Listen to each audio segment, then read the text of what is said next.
masking the reality of a global health crisis. While the number of new infections in China seems to be slowing, worldwide panic over the outbreak isn't. I'm Maria Ramos, and today on the Newsmakers, we'll be looking at the coronavirus epidemic.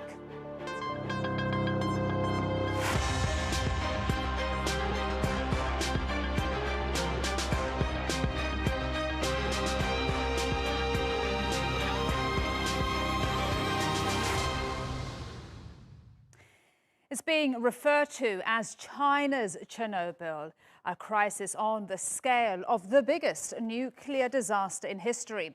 Since the discovery of the coronavirus back in December, the global trade in face masks has skyrocketed. A city of 11 million people has been under lockdown. Countries have closed their borders and grounded airplanes. People have been quarantined and economies across Asia have slowed.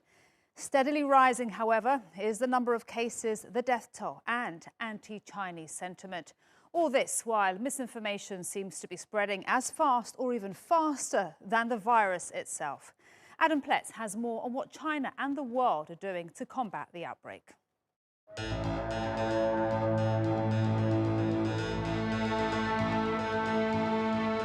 Chinese authorities have put history's largest quarantine in place to tackle a new coronavirus.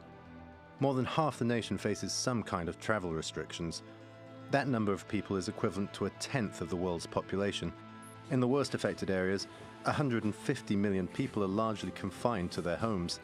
The state has poured huge resources into combating the outbreak, building 2 hospitals in just 10 days and mobilizing thousands of healthcare workers and equipment. We are required to deliver 6,000 respirators, but we managed to make it to 10,000. And instead of providing 60,000 surgical masks as required, we managed to provide 100,000 of them. The workers fighting on the front line are risking their lives in this battle against the virus. So it's our duty to ensure there is enough support materials for them. In spite of the unprecedented scale of the response, some say Beijing was too slow to share information. It took 6 weeks before critical data was given to the World Health Organization. China has published a paper with detailed data on more than 44,000 confirmed cases of COVID-19. This data give us a better understanding about the age range of people affected, the severity of the disease, and the mortality rate. As such, they're very important in enabling WHO to provide good evidence-based advice to countries. The WHO has classified the virus as a global health threat, not a world emergency. The vast majority of the 75,000 cases and 2,000 deaths are located in China, mostly in Hubei province, where the virus originated. Recent figures show a marginal decline in contraction rates, but the WHO has warned that the number of infections may not peak for another 2 months, leaving Chinese authorities with much still to do. The Pandora's box has opened, unleashing the disaster, fear and illness. But there could be one thing still left in the box. That's hope. As long as hope is there, we shall overcome the difficulty. Yet hope does little for economies, and China's is starting to suffer. The situation's placing extra pressure on Beijing, which has blamed regional officials for any shortcomings. But could China reasonably have tackled the coronavirus much better? And will its authoritarian style of government help or hurt it to halt the outbreak? Adam Pletz, The Newsmakers. Now, to tackle those questions and more, Dr. Ben-Hur Lee joins us from New York City. He's a professor of microbiology at Iligan School of Medicine at Mount Sinai. Thanks so much for joining us here on the Newsmakers. Dr. Lee, so you were in Singapore when the first cases of coronavirus broke out in Singapore. What do you make of their response, and how does that compare to the way China has handled it? Well, I just want to say that even though Singapore's response has been exemplary, so to speak, it is a very efficient small city-state with 6 million people compared to more than 1 billion in China. So we're not comparing apples with apples here. But having said that, the government has learned a lot from the 2003 SARS crisis, and over the years have actually refined public health preparedness plans. So when something like this happens again, the plans are on the table. They don't have to improvise, and everyone does their job. And so, there's public health statements going out. There's DROSCON levels. You can go to the Ministry of Health website, and depending on the levels, people know exactly what kind of precautions to do. The government sends out SMS messages to everyone, updating them daily on what's happening. So I think transparency is extremely important for trust in public health. And if you cannot trust the public health authorities, then a lot of measures will not be followed. And I know you say you can't compare Singapore with China, but surely there are some lessons to be learned here.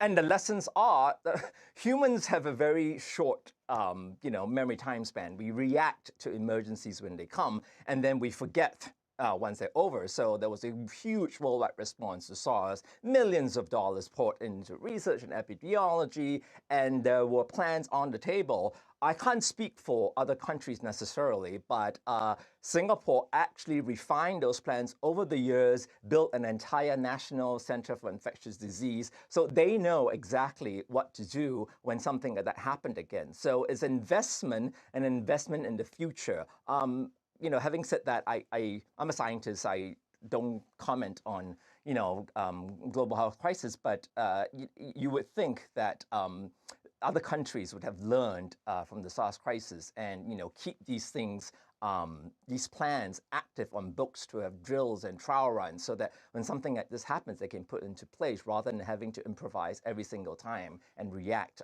when a situation like this comes along. And now the World Health Organization calls this a global health threat. The question on so many people's minds is, why isn't this being called a pandemic? Well, these are loaded terms. They did call it a public health emergency of international concern, which is FAIC, and that helps to coordinate a lot of different centers. You must, when you call something a pandemic, the H1N1 in 2009 was a flu pandemic. It circled around the world and infected more than 1 billion people in 9 months. We were lucky that it didn't turn out to be as pathogenic as it presumed to be, but there was no way of telling if you looked at just the sequences alone, because it was a new virus that was recombined from pigs and swine, and so it's difficult. The WHO is an international organization that is dependent on funds provided by participating countries. They will help coordinate things, and so they have to, I guess, balance, the interests of the various stakeholders as well. Having said that, their charge is to maintain global health, and WHO must really be seen as not being influenced by member countries, because is that a worry for you, Dr. Lee? Must be dictated by the science. Is that a worry for you, Dr. Lee? What's a worry for me? The independence of the WHO. I think that's above my pay grade. I'm sure there are other experts on your panel that may talk about that. I mean, so far, it seems like they have delayed declaring FAIC. I'm not in Dr. Tedros' shoes, obviously, so they have much more information coming in. Yeah. So let me ask you, as a microbiologist, what about the possibility of a vaccine anytime soon? Oh, so this is great, though. 2020 is not 2003, and we really have to thank CEPI, which was set up after the Davos conference about 3 years ago, in response to, what is admittedly a terrible response by WHO at that time to the Ebola outbreak. And so now CEPI has actually funded and quick vaccine pipelines. We really are going to have vaccines to be trialed in humans by June. And so more than one candidates. So I have no doubt that a vaccine will happen to the season. How effective it will be, time will tell. And do you think we fully understand the severity of this coronavirus right now? Could you repeat that question again? Do you think we fully understand the severity of the coronavirus? Yes. With the caveat is that the data must come out transparently, and people can say or not say whether they trust the data coming from China, but there are real on the ground public health professionals doing their best under horrific conditions. And it's very difficult to keep those information up. Right? We have information from Singapore, from Hong Kong, from Japan, and other countries. So we know how to model, and there are experts modeling these kinds of disease, how fast it will spread. And from the latest studies that just came out, it does appear to be severe in certain groups. If you're above 50 or 60, depending on how you classify it, your case fatality rate is higher. If you have a history of smoking or chronic conditions, that makes it more severe also. So we sort of know what are the highest risk persons to help develop public health measures that are appropriate. And each locality must determine that for themselves, because the virus spreads in different ways. All right. We'll leave it there. Dr. Ben-Hur Lee, it's been a pleasure to have you on the Newsmakers. Thanks so much for your time and explaining the science to us. All right, we continue now to broaden our discussion. Joining me from Sydney is Salvatore Babonis. He's an associate professor at the University of Sydney and also an author specializing in the political economy of China. In New York is Jennifer Zheng. She's a human rights activist and the author of Witnessing History, One Chinese Woman's Fight for Freedom. And in Beijing, we have Xu Qingdou, a China Affairs analyst and senior fellow at the Pangol Institution as a public policy think tank. Thank you all for joining us on the Newsmakers. We continue with the debate. You heard the science there from Dr. Lee. I want to go to you, Qingdou. Is China handling this well? Well, obviously, it could have done it better. For example, especially at the provincial level, people are still doing, I would say, there is an investigating team now doing their job in Hubei province to see if there's something wrong, why it appears to be a delay in response at the initial stage of the crisis. Whether it is a decision-making problem or whether it is a procedural problem of reporting from one level of officials to another level. So they are trying to figure it out. But of course, there's a complaint, mostly from the Chinese people, to say the provincial government could have done it better or could deal with the crisis at an earlier stage. If, for example, when Chinese President Xi Jinping basically made the directive that, on January 20th, but on that night, and then the second day, the local officials, they attended this gala for celebrating the Spring Festival. So that had been, greatly criticized in China for doing that, because it seems to me there is like an underestimate of the severity of the crisis. Jennifer, would you agree? Perhaps not. I think the world has normalized the communist regime for too long. We have to remember this is a totalitarian regime, this is a one-party country, and maintaining the so-called stability at the power of the party is the basic line for everything. So for all the decision-making process, how to maintain the stability or the so-called power of the Communist Party is the #1 priority. And based on that, you do other decisions like how to control the information, how to arrest those who are supposed to spreading rumors. So all those process happened. So in the whole process of this epidemic, spreading or developing, we can say there were so many steps that went wrong because of this basic line of how they make decisions and how they react. So first, they cover up. Even internally, we just saw an internal document released by the head of the Wuhan, I think, Virology Institute. even to their own research partners, they are controlling the information. Okay. And first, yes, they are controlling the test kits so that you cannot have many cases they confirmed cases. Okay. So that's how you get very small numbers. Quindo, they've covered things up. They're controlling the test kits. What do you make of that? We don't know, accusations like this. Of course, you need evidence to support that claim.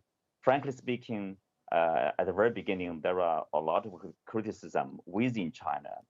It's not from outside China, remember.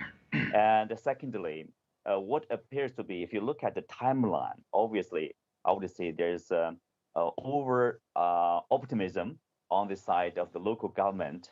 Somehow, this is not a big issue. This is not an epidemic. We can handle it within a short period of time. I think that they are overconfident at that time. And also at the same time, remember, this is a new virus. It takes time for people to fully understand how it transmits. Either it transmits from animal to people or it transmits from people to people. How contagious it is. We didn't know. Even today, we are not fully understanding the virus. Salvatore. So it took time, but the Chinese scientific team, they did it very well. The genome sequencing within a week and share it with Quindo, WHO. I want to go to Salvatore and get his point of view. Clearly, we're discussing is China handling it well. What do you think? All governments are prone to cover up a crisis. China is no exception, but it is a more severe case of cover-up than you would see in other countries, and that's a real problem. Look, you opened by calling this China's Chernobyl moment, but you talked about the scale of the crisis being similar to Chernobyl. That's not the comparison most of us are making. Most of us are questioning whether or not this is China's Chernobyl moment in the sense that this is the moment when people lose faith in the ability of their government to handle a major crisis of this kind. The Soviet peoples definitely lost faith in their government in the 1980s and their government's ability to keep them safe. And the question is, will Chinese people similarly lose faith in their government's ability to keep them safe if this crisis continues to spin out of control? Okay, and I want to ask, is there something that China is doing right? Jennifer? I'm not quite sure. Too many problems we see. Like the mayor of the Wuhan city actually in a TV interview openly indicating that the provincial government had reported to the central government, but to announce this kind of thing is up to the central government. Xi Jinping, I think he admitted in a recent speech on, I think, February 3rd, that he already knew about the case on January 7th. But, on January 18th, the Wuhan city was still organizing a grand banquet attended by 40,000 families. And that community now is under very, very bad situation. Okay. So all the way up, every step, I think there are too many cover-ups and miscalculations and misjudgment. Okay. I want to go back to you, Salvatore. Is this a fight just for China? Is this something that China should fight alone, Salvatore? Well, they shouldn't be fighting alone. They've chosen to fight alone, and they've denied American offers to Why is that? Donald Trump personally offered help. Well, there is, on the one hand, this is a public health crisis, but it also is potentially a governmentality crisis. And I think the Chinese leadership wants to show that it can handle this crisis on its own and that it doesn't need international help. And maybe it can, and maybe it will get through. Of course, lives will be lost in the process. The best way to minimize the impact, not only for China, but for the rest of the world as well, would be for China to take advantage of the best expertise available in the whole world. But the Chinese government doesn't seem to be able to take that step. Quindo, why? Why doesn't China want outside help? You don't have enough masks. Donald Trump has also personally offered assistance. Good question. Let me say, China received assistance, for example, surgical masks and other protective gears from Japan, South Korea, Russia, Mongolia, Malaysia, Singapore, Cambodia. If you want me to continue, I have a long list. Very little from the United States. From the US government, I would say. Yes, from the US companies, from the US individual organizations. US Pompeo, the Secretary of State, has said that 100 million to help the country, help China. But later on, he retracted. It's for the public health crisis. Basically, it's for every country. That's the US total budget for the whole world.